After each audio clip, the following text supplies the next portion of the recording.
সরকারের সাথে সেনাবাহিনীর কোনো বিরোধ নেই, সেনা সদরের প্রেস ব্রিফিং।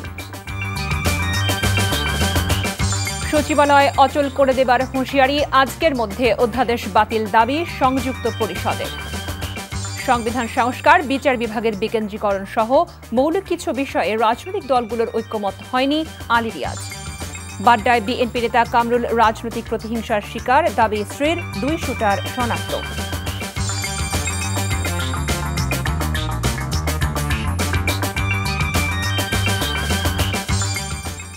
আসসালামু আলাইকুম। কানিজ ফাতেমা লোপা স্বাগত জানাচ্ছে এনটিভির সন্ধ্যার খবরে। ক্রাউন সিমেন্ট শিরোনাম দেখছিলেন, এবারে নিয়ে যাচ্ছি পুরো খবরে। সরকারের সাথে কোনো মত পার্থক্য বা বিভেদ হয়নি, সরকারের নির্দেশনা মেনেই কাজ করছে বলে জানিয়েছে সেনা সদর দফতর। মানবিক করিডোরকে স্পর্শকাতর উল্লেখ করে জানানো হয়, জাতীয় নিরাপত্তা বিঘ্নিত হয় এমন কোনো কাজে সম্পৃক্ত হবে না সেনাবাহিনী। আর মবের সাথে জড়িতদের বিরুদ্ধে কঠোর ব্যবস্থা নেওয়ার হুঁশিয়ারি দেওয়া হয় ব্রিফিংয়ে। রিপোর্টে আরও জানাচ্ছেন সাদরিনা খন্দকার। দেশের আইন শৃঙ্খলা পরিস্থিতি এবং সেনাবাহিনীর কার্যক্রম নিয়ে সাংবাদিকদের অবহিত করতে ঢাকা সেনানিবাসের অফিসার্স মেসে ব্রিফিং করে বাংলাদেশ সেনাবাহিনী। রাখাইনে মানবিক করিডোর দেয়া প্রসঙ্গে প্রশ্নের উত্তরে ব্রিফিংয়ে জানানো হয়, দেশের স্বার্থ এবং জাতীয় নিরাপত্তায় আপোষ করবে না সেনাবাহিনী। এখন করিডোর একটি স্পর্শকাতর বিষয়। আমরা বাংলাদেশ সেনাবাহিনী দেশের নিরাপত্তা বিঘ্নিত কোনো কাজে বাংলাদেশ সেনাবাহিনী সম্পৃক্ত হবে না। এ সময় বিভিন্ন গণমাধ্যমে প্রকাশিত সংবাদের প্রেক্ষিতে সেনাবাহিনী এবং সরকারের সম্পর্ক নিয়ে এক প্রশ্নের উত্তরে ব্রিগেডিয়ার জেনারেল নাজিমুদ্দৌলা জানান, শুরু থেকে অন্তর্বর্তী সরকারের সঙ্গে সেনাবাহিনীর কোনো দূরত্ব নেই। গভর্নমেন্ট এবং বাংলাদেশ আর্মি খুব সুন্দরভাবে ওতপ্রোতভাবে একে অপরের সম্পূরক হিসেবে কাজ করছে। দেশ চালাতে গিয়ে বিভিন্ন স্টেক হোল্ডাররা বিভিন্ন সময় কথা বলতে পারেন। এইটা নিয়ে এত আমরা যেইভাবে চিন্তা করছি, সরকারের সাথে সেনাবাহিনীর বিশাল মতপার্থক্য হয়েছে, বিভেদ হয়েছে, যেটা দেখছি মিডিয়াতে, let us not interpret in this manner. এরকম আসলে কিছু হয়নি। দেশের সামগ্রিক আইন শৃঙ্খলা পরিস্থিতি প্রসঙ্গে ব্রিফিংয়ে জানানো হয়, আইন নিজের হাতে তুলে নিলে কোনো ছাড় দেয়া হবে না। ভবিষ্যতের দিনগুলোতে জানমালের ক্ষতি সাধন, মব ভায়োলেন্স, জনদুর্ভোগ সৃষ্টি করতে পারে এমন কর্মকাণ্ডের বিরুদ্ধে সেনাবাহিনী কঠোর পদক্ষেপ গ্রহণ করবে। চট্টগ্রামে কেএনএফ এর পোশাক উদ্ধারে উদ্বেগ জানিয়ে ব্রিফিংয়ে জানানো হয়, সেনাবাহিনী আরাকান আর্মি আরসার গতিবিধি গভীরভাবে পর্যবেক্ষণ করছে। আরসা অস্ত্র নিয়ে আসছে, মুভমেন্ট করছে, সে ব্যাপারে অবস্থান কি? যতক্ষণ পর্যন্ত আমাদের গায়ে বিন্দুমাত্র শক্তি থাকবে, will never compromise that. This is our country and will protect it at any cost. Eidul Azha উপলক্ষে সাধারণ মানুষের সর্বোচ্চ নিরাপত্তা ও সুশৃঙ্খল যানবাহন চলাচল নিশ্চিত করতে বাংলাদেশ সেনাবাহিনী ঈদের আগে ও পরে মিলে 2 সপ্তাহের বিশেষ কার্যক্রম গ্রহণ করেছে বলেও জানানো হয় ব্রিফিংয়ে। সাদরিনা খন্দকার, এনটিভি নিউজ, ঢাকা। সরকারি চাকরির সংশোধন অধ্যাদেশ 2025 বাতিল না করলে সচিবালয় অচল করে দেবার হুঁশিয়ারি দিয়েছেন সচিবালয় কর্মকর্তা কর্মচারী সংযুক্ত পরিষদের নেতারা। সচিবালয়ের ভেতরে তৃতীয় দিনের মতো বিক্ষোভ মিছিল করে এমন হুঁশিয়ারি দেন তারা। কিছু সময়ের জন্য বন্ধ থাকে প্রধান ফটকও।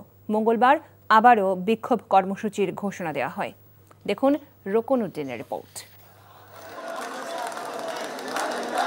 বৃহস্পতিবার খসড়ার অনুমোদনের পর রোববার রাতে সরকারি চাকুরি সংশোধন অধ্যাদেশ 2025-এর প্রজ্ঞাপন জারি করা হয়।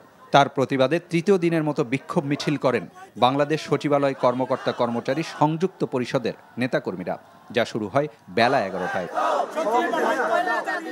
একে একে বিভিন্ন দপ্তর থেকে নেমে আসেন তারা, বন্ধ হয়ে যায় দাপ্তরিক কর্মকাণ্ড। এই অধ্যাদেশ প্রত্যাহার করা না হলে আমরা এমন কঠোর কর্মসূচি দেব যে সচিবালয় কেউ ঢুকতে পারবে না। প্রত্যেকের 3 দিন ছুটি নিয়ে আপনারা সিএল ছুটি নিয়ে বাসায় বসে থাকবেন। কোন ফ্লোরে, কোন ডেস্কে কোন কর্মচারী বসে থাকতে পারবে না। এরপর বিক্ষোভ মিছিল নিয়ে তারা যান সচিবালয়ের মূল ফটকের সামনে। এ সময় ওই ফটক দিয়ে আধা ঘন্টার মতো সব রকমের যান চলাচল বন্ধ হয়ে যায়। আপনাদের কাছে একটাই সেখান থেকে সচিবালয়ের বিভিন্ন সড়ক ঘুরে সবাই যান মন্ত্রী পরিষদ ভবনের সামনে। বেলা 1:30 পর্যন্ত সেখানে অবস্থান নিয়ে সরকারি চাকুরি সংশোধন অধ্যাদেশ বাতিলের দাবি জানান তারা। উপদেষ্টা মহোদয়ের দপ্তর থেকে এ বিষয়ে আলাপ আলোচনার মাধ্যমে এটি সমাধান বা প্রত্যাহারের একটি বিষয় আলোচিত হওয়ার কথা ছিল, কিন্তু মাননীয় আইন উপদেষ্টা মহোদয় আজ উনি যমুনাতে প্রধান উপদেষ্টা মহোদয়ের সাথে মিটিংয়ে বা সভায় উপস্থিত থাকবেন। আমরা আগামীকাল আমাদের পূর্ব ঘোষিত কর্মসূচি বলবৎ থাকবে। সরকারি চাকুরি সংশোধন অধ্যাদেশে বিশৃঙ্খলা সৃষ্টি, অযৌক্তিক ছুটি ও অন্য কাউকে কাজ থেকে বিরত রাখার চেষ্টা করলে শাস্তির বিধান রাখা হয়েছে, যা হতে পারে চাকুরি থেকে বরখাস্ত, চাকুরি থেকে অব্যাহতি এবং পদাবনতি বা বেতন কমিয়ে দেয়া। Rokonuddin, NTV news, Dhaka. এদিকে সরকারের সংস্কার কাজে সচিবালয় থেকে কোনো বাধা আসলে ছাত্র জনতাকে সাথে নিয়ে কঠোরভাবে প্রতিরোধ করা হবে বলে হুঁশিয়ারি দিয়েছেন এনসিপির দক্ষিণাঞ্চলের মুখ্য সংগঠক হাসনাত আব্দুল্লাহ। চট্টগ্রামের বিপ্লব উদ্যানে আয়োজিত উত্তর জেলার পথসভার শুরুতে এসব কথা বলেন তিনি।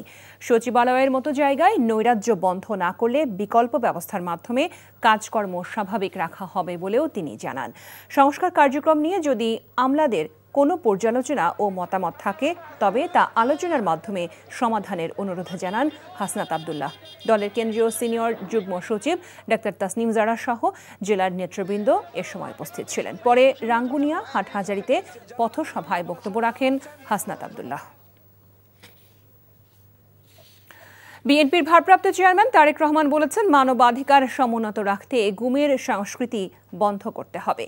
গুম হওয়া ব্যক্তিদের স্মরণে আন্তর্জাতিক সপ্তাহ উপলক্ষে বাণীতে তিনি বলেন, আন্তর্জাতিক অপরাধ আদালতের রোম আইন অনুযায়ী কোনো ব্যক্তিকে গুম করা মানবতা বিরোধী অপরাধ। গুম হওয়া ব্যক্তিদের পরিবারের মানুষের সাথে সংহতি প্রকাশ করে আর কেউ যাতে গুমের শিকার না হয় সেজন্য রাষ্ট্রকে জোরালো ভূমিকা রাখার আহ্বান জানান তারেক রহমান। ফ্যাসিবাদী শাসনের 15 বছরে 666 জন গুম হয়েছে। বিএনপির হিসাবে এর প্রকৃত সংখ্যা আরও কয়েক গুণ উল্লেখ করে তারেক রহমান এটিকে আওয়ামী দুঃশাসনের নমুনা হিসেবে উল্লেখ করেন। তিনি বলেন, রাষ্ট্রীয় পৃষ্ঠপোষকতায় গুমের মতো অমানবিক ঘটনা না ঘটে সেজন্য সংশ্লিষ্ট সবাইকে সোচ্চার থাকতে হবে।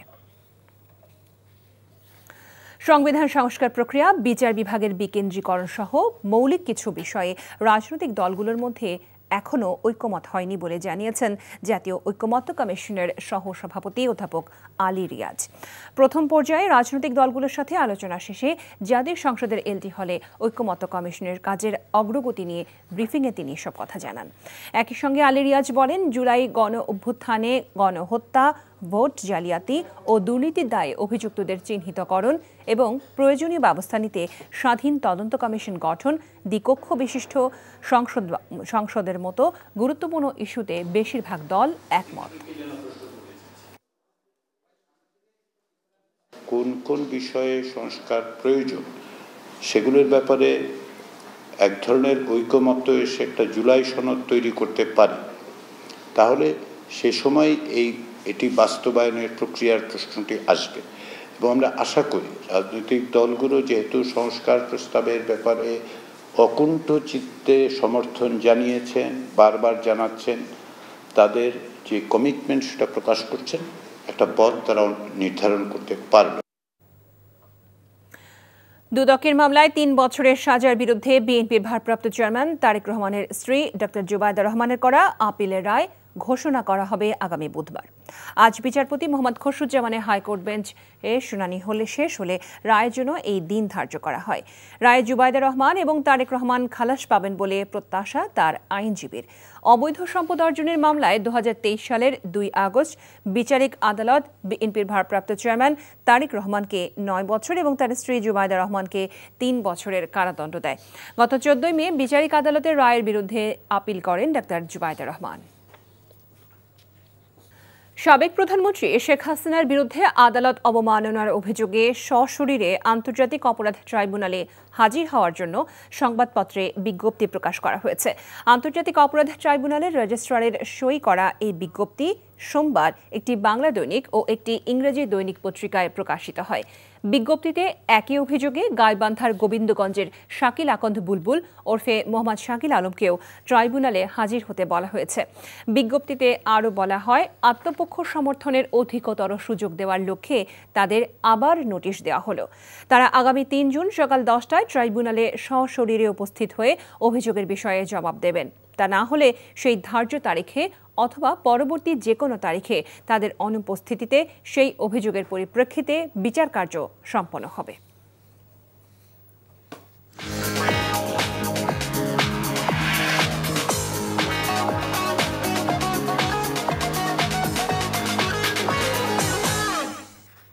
মার্কেন্টাইল ব্যাংক অর্থনীতির খবর। আগামী 3 দিনের মধ্যে জাতীয় রাজস্ব board NBR chairman Abdur Rahman খানকে অপসারণ করার জন্য সরকারের সময়সীমা বেঁধে দিয়েছে এনবিআর সংস্কার ঐক্য পরিষদ। সংস্থাটির কার্যালয়ে সংবাদ সম্মেলন করে এই সময়সীমা দেন সংগঠনের নেতারা। তারা জানান, আগামী 29 মের মধ্যে চেয়ারম্যানকে অপসারণ করতে হবে, না হলে আরও কঠিন কর্মসূচি দেবে ঐক্য পরিষদ। এ সময় জানানো হয়, আন্দোলনকারীদের দাবি মেনে না নেওয়ায় চেয়ারম্যানের প্রতি বিশ্বাস ও আস্থার সংকট হয়েছে। এর আগে গত 12 মে রাতে এনবিআর ভাগ করে রাজস্ব নীতি ও রাজস্ব ব্যবস্থাপনা অধ্যাদেশ জারি করে সরকার। অধ্যাদেশ বাতিলের দাবি জানিয়ে 13 মে থেকে কর্মসূচি শুরু করে এনবিআর এর কর্মকর্তা কর্মচারীরা। সরকার দাবি মেনে নেওয়ার আশ্বাসে রবিবার রাতে আন্দোলন স্থগিত করেছে সংস্কার ঐক্য পরিষদ।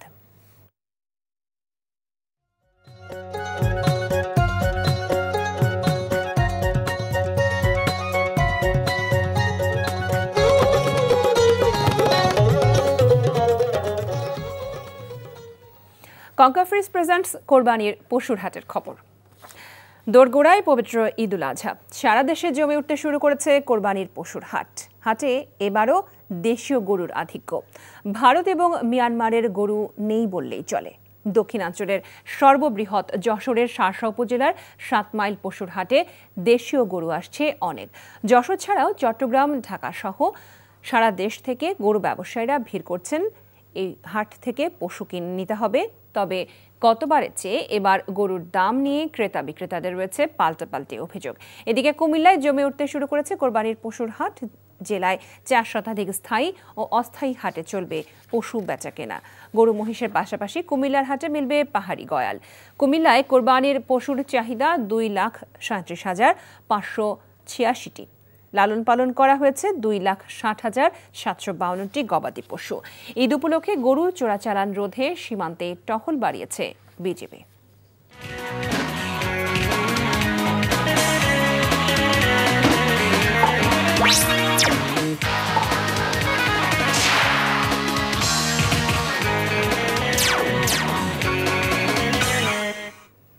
স্পানি প্রিমিয়াম টি খেলার খবর।